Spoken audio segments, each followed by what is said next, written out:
It's one of the many protests happening across Israel. This time, Israeli army veterans and reservists have invited the public to demonstrate against the government's plans to change the legal system.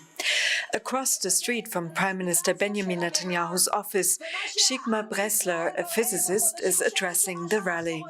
The Israeli scientist worries that Israel's democracy is in danger. The new government trying to impose laws such that the government will be supreme to basically everything, including justice.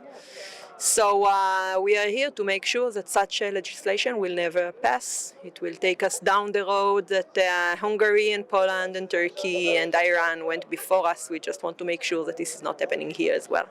Just a few hundred meters away at Israel's Knesset, the far-right government is pushing through with its plans to drastically curb the powers of the nation's Supreme Court. Parts of the legislation have already passed the first reading in parliament. Simcha Rothman from the far-right religious Zionist party is one of the main architects of the judicial reform. He says voters have given the government a mandate to go ahead with the controversial overhaul. In November 1st, a lot of people went out of their homes and voted.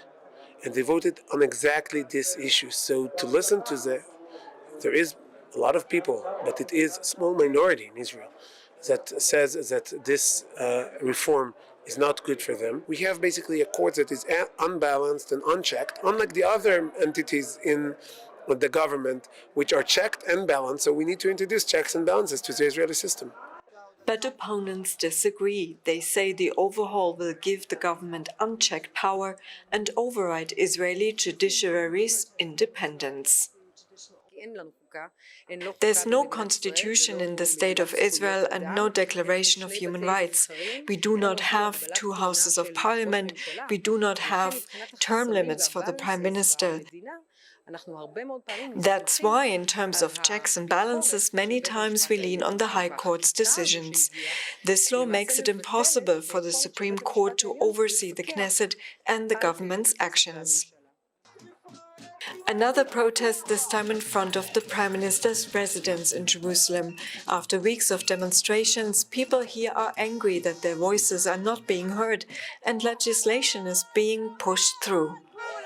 I'm here because things are getting really radical in the country. We feel that we're not good enough people, citizens. I would say that a bunch of extremists just took over the parliament and they just want to pass their own laws. They don't care about us. They don't care about the public. We'll just keep coming here and we'll say what we have to say.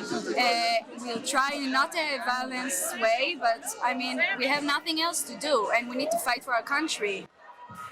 Despite efforts by Israeli President Isaac Herzog and others, a meaningful dialogue on the issue has yet to materialize. The government insists the reforms are essential and doesn't seem to be backing down.